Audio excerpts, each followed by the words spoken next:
Hi guys, hello everyone and welcome to SSC lab. स्वागत है आप सभी का एक बार फिर से हमारे और आपके यूट्यूब चैनल एसएससी लैब पर, जहां पर आज मैं आपको बताऊंगी एसएससी सीजीएल 2025 की कंप्लीट नोटिफिकेशन के बारे में।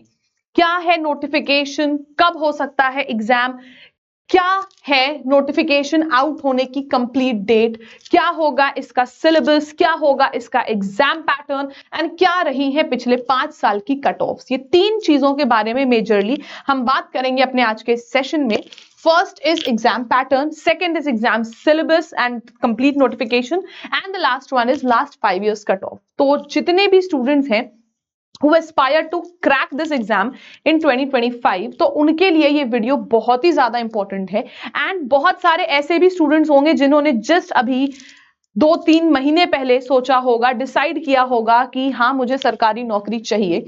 कुछ 4-5 महीने पहले ग्रेजुएट होकर निकले होंगे या शायद अभी ग्रेजुएशन के लास्ट ईयर में होंगे and they are still figuring out कि उनको अपनी लाइफ के संग क्या करना है। एंड पेरेंट्स का एक प्रेशर है, एसएससी का फॉर्म भर दो, रेलवे का फॉर्म भर दो, बैंक का फॉर्म भर दो, कहीं ना कहीं सरकारी नौकरी ले लो, क्योंकि सरकारी नौकरी का एक अलग ऑरा है हमारे कंट्री में।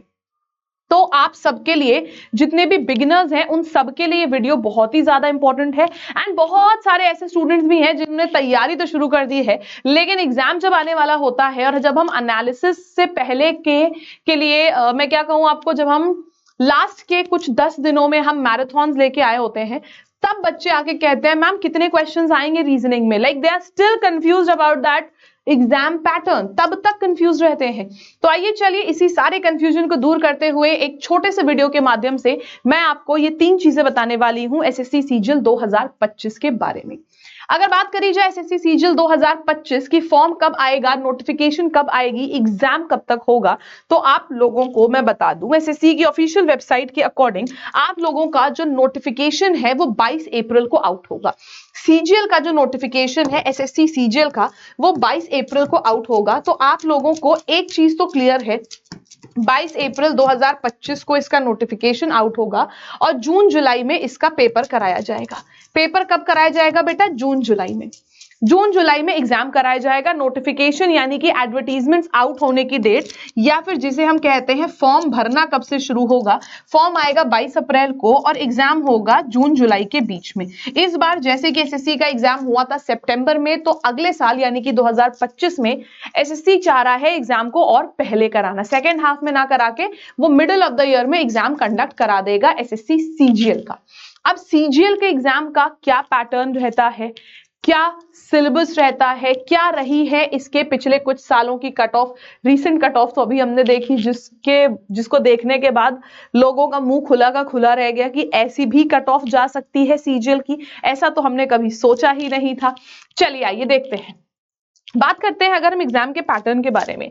तो एग्जाम का जो पैटर्न है, वैसे ये सारी चीजें मैंने अभी लिख रखी हैं। 22 अप्रैल को रजिस्ट्रेशन स्टार्ट होगा, 21 मई को रजिस्ट्रेशन बंद होगा। 1 महीने का टाइम रहता है फॉर्म भरने के लिए, लेकिन अंत के दिनों का इंतजार ना करें आखिरी के कि हम आखिरी के 8-10 दिन में भर देंगे, आखिरी के 4-5 दिन में तो वेबसाइट चलेगी ही नहीं आप लोगों की। इसीलिए कोशिश करिए कि जैसे ही फॉर्म आए उसमें 1-2 दिन का ब्रेक लेने के बाद आप फॉर्म भरना शुरू कर दें, क्योंकि फर्स्ट डे बहुत ज्यादा ट्रैफिक रहेगा, भर नहीं पाएगा फॉर्म सुकून से। एग्जाम डेट आपका वही रहेगा जून जुलाई का, और ये आपका है एसएससी सीजीएल 2025 का। अब बात आती है कि कौन कौन आप लोगों का, देखो सीजीएल की अगर मैं बात करूं, सीजीएल 2025 या सीजीएल कोई भी साल का हो, तो सीजीएल का फुल फॉर्म क्या होता है? कंबाइंड ग्रेजुएट लेवल, यानी कि ये ग्रेजुएट लेवल का पेपर है, तो सिर्फ ग्रेजुएट स्टूडेंट्स ही इसको फिल कर सकते हैं। अनलाइक सीएचएसएल और एमटीएस और जीडी, कोई भी स्टूडेंट जो ग्रेजुएशन पास नहीं है वो इसको फिल नहीं कर सकता है। आपको इसको फिल करने के लिए ग्रेजुएट होना कंपलसरी है। तो सबसे पहला एलिजिबिलिटी क्राइटेरिया जो आता है हमारे पास, जो कि होता है एजुकेशन का एलिजिबिलिटी क्राइटेरिया, वो होता है bachelors degree with from a recognised university. जरूरी नहीं है कि आपने बीकॉम या बीटेक या बीएससी ही कर रखा हो, कोई भी बैचलर्स डिग्री आपके पास होनी चाहिए। आप बैचलर्स पार करे होने चाहिए, यानी कि आप ग्रेजुएट होने चाहिए, तभी आप सीजीएल का फॉर्म भर सकते हैं। एग्जाम के फॉर्म का जो कॉस्ट होता है इट इज वेरी मिनिमम, 100 रुपए होता है नॉर्मली, और विमेन के लिए या फिर एक्स सर्विसमैन के लिए, या फिर एससी एसटी कैटेगरी, या फिर पीडब्ल्यूडी कैटेगरी, या एक्स एग्जेम्प्टेड के लिए फॉर्म की फीस हमारी फ्री रहती है। यानी कि महिलाओं से और एससी एसटी से और ईडब्ल्यूएस से और पीडब्ल्यूडी से आपके पैसे नहीं लिए जाते हैं। तो ले दे के सिर्फ आरक्षित वर्ग जो होते हैं उनसे पैसे नहीं लिए जाते हैं। अनारक्षित यानी कि अनरिजर्व कैटेगरी से ही 100 रुपए का चार्ज लिया जाता है टू फिल द फॉर्म। कोई बड़ी चीज नहीं है आप लोगों का। अब मैं अगर बात करती हूँ कि फॉर्म कैसे फिल करना है, वो सारी चीजें हम डिस्कस कर लेंगे जब हमारा फॉर्म आएगा तब। अब बात करते हैं एग्जाम के पैटर्न की। तो बहुत पहले, आज से लगभग 2015 के करीब एसएससी में इंटरव्यू भी हुआ करता था, लेकिन फिलहाल एसएससी में कोई इंटरव्यू नहीं होता है। पहले भी प्री मेंस होता था, इंटरव्यू भी होता था, लेकिन अब सिर्फ प्री और मेंस होता है, जिसको हम टीयर 1 एंड टीयर 2 कहते हैं।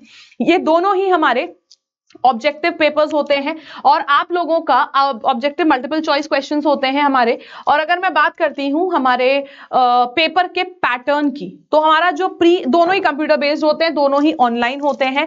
कैसे कैसे क्या क्या होता है ये देखते हैं। प्रीलिम्स में आपके आते हैं 4 topics, 4 subject, sorry, English, maths, reasoning, GS, 4 subjects.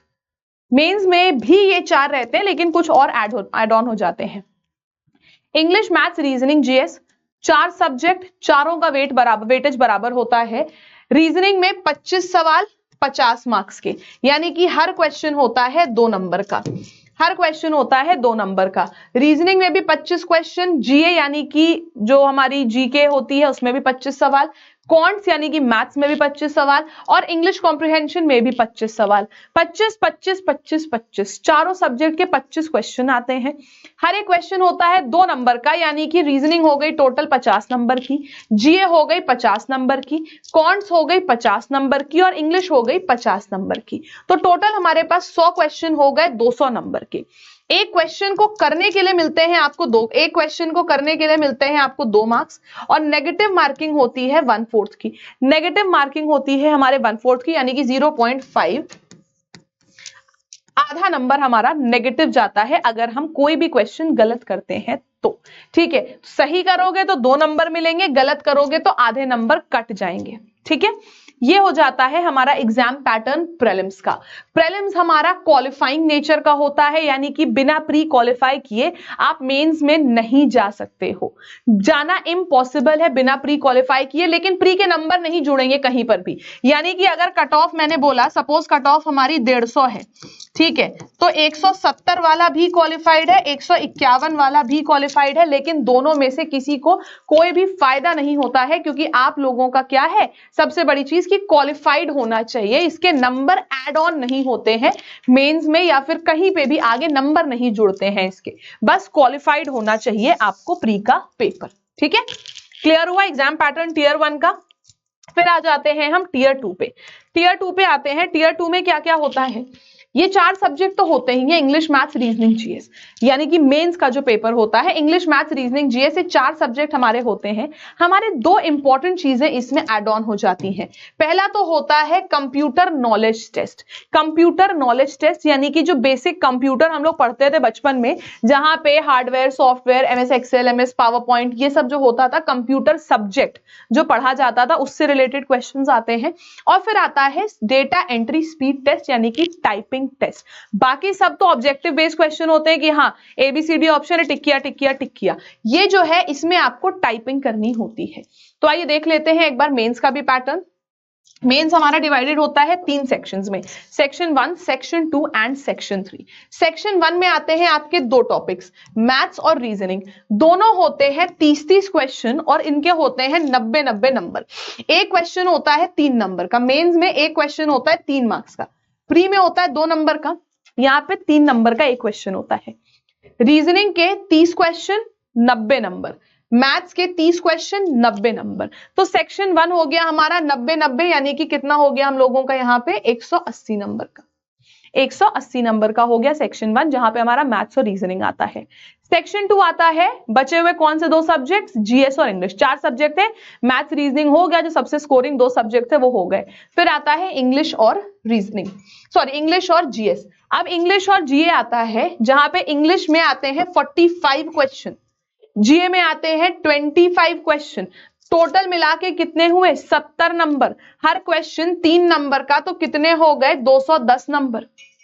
Section 2 जिसमें इंग्लिश और जीए आता है वो हो जाता है हमारा 210 नंबर का, क्योंकि इंग्लिश आते हैं 45 क्वेश्चन और जीएस आते हैं 25 क्वेश्चन जीए के। तो आपके अभी तक कितने नंबर हो गए? 180 और 210, टोटल मिला के हो गए हमारे पास 390 नंबर। अभी तक 390 मार्क्स हो चुके हैं। फिर आगे बढ़ते हैं, हमारे पास कंप्यूटर नॉलेज टेस्ट। यहाँ पे हमारे पास 20 क्वेश्चन आते हैं, हर क्वेश्चन होता है 3 नंबर का, तो हो गए हमारे पास टोटल 60, हो गए हमारे पास टोटल 60 नंबर कंप्यूटर के। ये क्वालिफाइंग होता है आपका। सपोज मैंने एक एग्जाम्पल के तौर पे ले लिया कि 300 कट ऑफ है, आपकी 300 कट ऑफ है अगर, और आपके 340 नंबर भी हैं, 340 नंबर भी हैं, एक रफ बात बोल रही हूं, आपके 340 नंबर भी हैं, लेकिन अगर आपने कंप्यूटर क्वालिफाई नहीं किया है तो आप मेंस क्वालिफाइड नहीं माने जाओगे। या फिर अगर आपने डेटा एंट्री स्पीड टेस्ट यानी कि टाइपिंग टेस्ट में अगर आप नहीं क्वालिफाई कर पाए, जो टाइपिंग के लिए वो एक देते हैं इतने वर्ड्स पर मिनट, अगर आप वो नहीं कर पाए तो भी आप मेंस क्वालिफाइड नहीं माने जाओगे, आप फेल माने जाओगे। इस वजह से आपको ये 2 चीजें क्वालिफाई करना बहुत जरूरी है। तभी अभी जितने भी स्टूडेंट्स हैं जिनका मेंस आने वाला है, मैंने उनको भी बोला था, एक स्पेशल चीज बोली थी, इंग्लिश मैथ्स रीजनिंग जीएस तो पढ़ो ही पढ़ो, कंप्यूटर और टाइपिंग बिल्कुल मत छोड़ देना, क्योंकि ये 2 ऐसी चीजें हैं जो हम तो डूबेंगे सनम, तुम्हें भी ले डूबेंगे। इनको नहीं क्वालिफाई किया तो मेंस नहीं क्वालिफाई कर पाओगे, एग्जाम नहीं क्वालिफाई कर पाओगे, इनकम टैक्स इंस्पेक्टर नहीं बन पाओगे, या कोई भी इंस्पेक्टर बनना चाहोगे तो वो नहीं बन पाओगे। क्वालिफाई करना मस्ट है इन दोनों को, ठीक है। तो आप लोगों को टोटल मिला के करना क्या है? इंग्लिश मैथ्स रीजनिंग जीएस, इन चारों में पकड़ मजबूत करनी है। जब मेंस आने वाला हो, प्री क्वालिफाई हो जाए, मैं अब ये भी कह रही हूं प्री क्वालिफाई कर लो, उसके बाद आप ये कंप्यूटर पढ़ो। कोई बहुत ज्यादा सिलेबस होता नहीं है, छोटा सा सिलेबस होता है कंप्यूटर का, महीने भर का टाइम आपको वैसे ही मिलता है, उतने में आपका कंप्यूटर कवर हो जाएगा। टाइपिंग बहुत ज्यादा जरूरी है, टाइपिंग की प्रैक्टिस आप करते रहनी है आपको, ठीक है। फिर पेपर 2 एंड बाकी आगे का होता है। हाँ, ये हमारा हो जाता है अगर आप जैसे जूनियर स्टैटिस्टिकल ऑफिसर होती हैं या फिर AAO की पोस्ट होती हैं, अलग पोस्ट जो होती हैं उनके लिए अलग अलग पेपर होते हैं। जैसे स्टैटिस्टिक्स का पेपर होता है 100 क्वेश्चन 200 नंबर। फिर आ जाता है हमारा general studies finance and economics, 100 question 200 number. ये सारी पोस्ट के लिए नहीं होता है, सिर्फ ऐसी पोस्ट जिनमें स्टैटिस्टिक्स की जरूरत होती है या फिर AAO है, ठीक है, तो उसके लिए आपको अलग अलग पोस्ट के लिए अलग अलग स्पेशल पेपर्स होते हैं। सारे अदर पोस्ट के लिए नहीं होते हैं। JSO एंड स्टैटिस्टिकल इन्वेस्टिगेटर जो होता है उनके लिए अलग अलग पेपर होते हैं। अदरवाइज आपको बाकी सबके लिए सिर्फ टीयर 1 एंड टीयर 2 ही देना है। Paper 1 and paper 2। पेपर 1 जिसे हम कहते हैं प्री, जहां 100 क्वेश्चन 200 नंबर के होते हैं, 2 घंटे में करना है। टीयर 2 यानी कि मेंस, जहां पे आप लोगों को इतने सारे क्वेश्चंस करने होते हैं और वो भी आप लोगों के पास 2 क्वालिफाइंग भी होते हैं, 2 क्वालिफाइंग भी होते हैं उनमें से, ठीक है। तो ये तो हो गया एग्जाम पैटर्न। सुनने में लगता है अरे बाप रे इतना बड़ा, कुछ नहीं है। इंग्लिश मैथ्स रीजनिंग जीएस का जो सिलेबस है उसको कवर करना है। मेंस क्लियर कर लो, सॉरी प्री क्लियर कर लो, उसके बाद आप स्पीड प्रैक्टिस कर लेना। कोई बहुत डिफिकल्ट चीज होती नहीं है। हाँ, अगर कभी जीवन में कंप्यूटर चलाया ही नहीं है तो थोड़ा पहले से करना, मैं इसलिए बोल रही हूँ क्योंकि हम लोग की आदत है कंप्यूटर चलाने की, तो आराम से हो जाएगा, ठीक है। तो ये आपका हो जाता है एग्जाम पैटर्न। एग्जाम पैटर्न हमारा हो गया।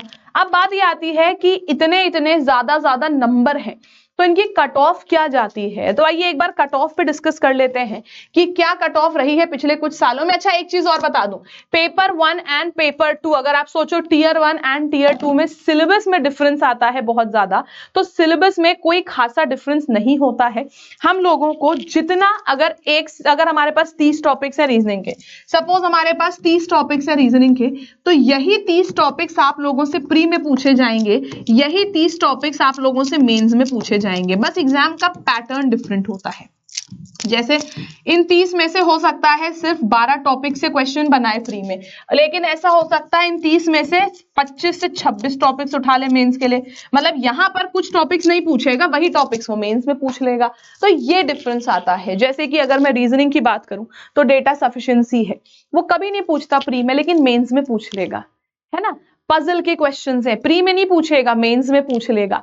तो ऐसे ऐसे टाइप के क्वेश्चंस हैं, और उसमें से लगभग 50 से 60% जो टॉपिक्स होते हैं वो सेम भी होते हैं। एक्चुअली 70% टॉपिक सेम होते हैं, सिर्फ 30% टॉपिक्स को छूट पटांग पूछ लेता है। यहाँ पे इनइक्वालिटी प्री में कभी नहीं पूछेगा, मेंस में पूछ लेगा। तो ये सारे आपके डिफरेंसेस आते हैं, ज्यादा 3-4 टॉपिक्स के, बाकी सब प्री और मेंस का जो टॉपिक्स है syllabus same, level different. Syllabus आपका सेम रहता है, कुछ कुछ चीजें हैं जो डिफर करती हैं प्री और मेंस में, वो भी आप लोगों को बता दूंगी। सिलेबस हमारा ऑलमोस्ट सेम रहता है, ऑलमोस्ट, मैं सेम नहीं बोल के सिमिलर बोल रही हूं। सिलेबस हमारा ऑलमोस्ट सिमिलर रहता है, लेकिन जो लेवल ऑफ क्वेश्चंस है, level and variety of questions, ये आप लोगों की डिफरेंट होती है, ये आपकी डिफरेंट होती है। जैसे कि यहाँ पे अगर इजी, अगर यहाँ पे 2+2 पूछ रहा है प्री में, तो हो सकता है 22 + 98 पूछ ले मेंस में। लेवल का फर्क होता है, कराई सेम ही चीज गई है, बस लेवल इन्होंने अलग पूछ लिया। वैरायटी ऑफ क्वेश्चन ज्यादा पूछ लेता है, क्योंकि यहाँ पे हमारे पास रहता है, प्री में रहता है सिर्फ 25 क्वेश्चन पूछने का स्कोप, मेंस में आ जाते हैं 30 सवाल, तो वैसे भी 5 क्वेश्चन तो एक्स्ट्रा है। तो अगर ये 5 क्वेश्चन ही 5 अलग अलग टॉपिक से पूछ लिया, तो आपको वैरायटी ऑफ क्वेश्चन देखने को मिल गया। So this is it about exam pattern and exam syllabus. हम आ जाते हैं कट ऑफ पे। कट ऑफ की तो बात ही मत पूछो। कट ऑफ पे मैं 2024 से शुरू ना करके मैं और पीछे से शुरू करती हूँ कट ऑफ का, ठीक है।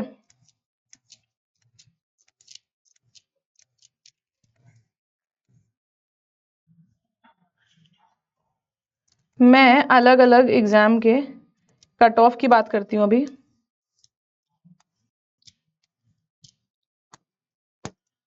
देखो, अनरिजर्व्ड की अगर मैं बात करूं, 2017 जरा देखना शुरू करना, ठीक है। 2017 देखना शुरू करना।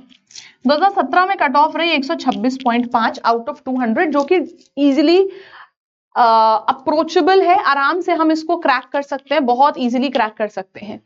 फिर आया 2018-19 का पेपर, जिसमें ये कट ऑफ बढ़ के हो गई 137। मैं अनरिजर्व्ड की बात कर रही हूँ, उसी कैटेगरी को लेके चलते हैं अभी। लगभग हमारा डिफरेंस कितने का आया? लगभग हमारा डिफरेंस आया 11 मार्क्स का। फिर 2019-20 में ये कट ऑफ का, फिर देखो अभी यहाँ पे आया डिफरेंस कितने का? 11 नंबर का। फिर यहाँ पे 137 से 147 चली गई कट ऑफ, यहाँ पे हमारा डिफरेंस आया फिर से 10 नंबर का, लगभग 10-11 नंबर प्लस हो रहे हैं कट ऑफ में। लेकिन फिर आया 2020-21 का साल, जहां पे कोविड का टाइम था। ये वाला जब पेपर आपका कराया गया, तो यहाँ पे कट ऑफ आपकी कम होती दिखाई गई।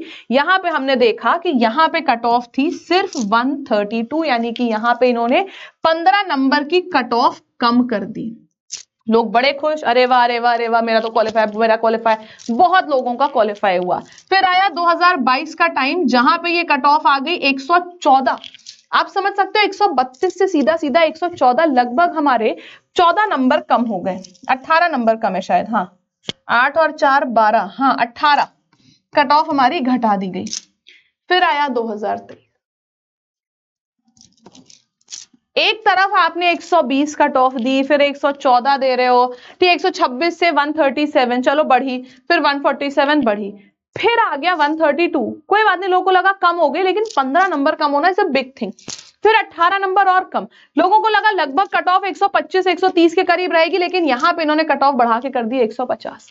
और इस बार की अगर कट ऑफ की बात करूं, इस बार के अगर कट ऑफ की बात करूं, 2024 की जो कट ऑफ गई है हमारी अनरिजर्व्ड कैटेगरी के लिए, मैं अदर पोस्ट की बात करती हूं 153.18981, यानी कि 153.1, यानी कि 154 आप मान के चलो, लगभग हमारी 153 की कट ऑफ गई है हमारी अदर पोस्ट के लिए। और अभी तक की हाईएस्ट कट ऑफ देखने को मिली है 2024 में, अलग अलग पोस्ट के लिए मैं कह रही हूं, ये अदर पोस्ट के लिए है। सबसे हाईएस्ट कट ऑफ है 170 स्टैटिस्टिकल इन्वेस्टिगेटर के लिए, एसआई की पोस्ट के लिए सबसे हाईएस्ट कट ऑफ 200 में से 170 नंबर।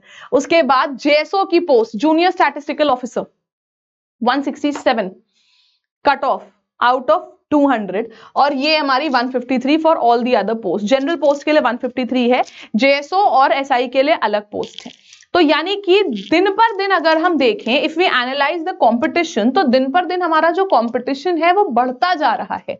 हर एक वर्ष, हर एक साल पर आके हम देख रहे हैं कंपटीशन बढ़ रहा है। बीच में कोविड काल था, तो कहीं ना कहीं आप लोगों को उसका एक बहुत बड़ा फायदा मिला, जिस वजह से कट ऑफ हमको कम देखने को मिली। लेकिन उसके बाद वापस से जब SSC was back on track, तो उन्होंने कट ऑफ फिर से बढ़ा के कर दी अच्छी खासी ऊंची, 153 कट ऑफ। तो डेफिनेटली आने वाला जो हमारा साल होने वाला है, आने वाला जो सेशन होने वाला है सीजीएल का 2025 का, उसमें हम कम कट ऑफ तो नहीं एक्सपेक्ट कर सकते हैं। अगर 150 से 153 हुई है then definitely we can expect something around 155 और 157, obviously depending on the paper. Paper अगर इजी हुआ तो कट ऑफ हाई जाएगी, पेपर अगर डिफिकल्ट हुआ तो कट ऑफ हमारी लो जाएगी। और जिस तरीके का ट्रेंड देखा जा रहा है पिछले कुछ सालों में, जिस तरीके का ट्रेंड देखा जा रहा है पिछले कुछ सालों में, तो एसएससी का जो लेवल है पेपर का, सीजीएल का, वो कम ही होता दिखाई दे रहा है। आपके लिए एक बहुत अच्छी चीज है जब एग्जाम देने जाते हो कि पेपर इजी आया, इजी आया। जब दे के आते हो और जब एग्जाम का रिजल्ट का टाइम आता है तब लगता है क्यों इजी आया, इससे तो अच्छा होता डिफिकल्ट आता, कट ऑफ कम जाती, इजीली क्वालिफाई हो जाता। तो कंपटीशन है अच्छा खासा, but all you need to do is competition की तैयारी करनी है। तैयारी कैसे करनी है? हमारे लैब के संग जुड़ के करनी है। और ये सारी की सारी क्लासेस आपको यूट्यूब पर भी मिलेंगी और इससे रिलेटेड एक कंप्लीट डेडिकेटेड बैच भी हमारा एप्लीकेशन पर लॉन्च हो चुका है, एसएससी सीजीएल 2025 का फाउंडेशन बैच। एसएससी सीजीएल 2025 का फाउंडेशन बैच जो लॉन्च हुआ है आप लोगों को, वो मिल जाएगा हमारे एप्लीकेशन लैब पर। lab.live वेबसाइट का नाम है, एप्लीकेशन का नाम है लैब, वेबसाइट का नाम है lab.live। और आप लोगों को इन दोनों पर ही एसएससी सीजीएल 2025 का फाउंडेशन बैच मिल जाएगा। अगर आप लैब 312 कोड का इस्तेमाल करते हो तो आप लोगों को ये बैच पर मैक्सिमम डिस्काउंट मिलेगा by using the code lab 312। तो इसी तरीके से आप लोगों के लिए एसएससी सीजीएल से रिलेटेड और भी बहुत सारे इंफॉर्मेटिव वीडियोस मैं लेके आती रहूंगी। तब तक के लिए आई टेक योर लीव। जय हिंद, जय Bharat. Thank you so much for watching. And अगर नए हैं चैनल पे तो आज के आज सब्सक्राइब कर लीजिएगा। Thank you.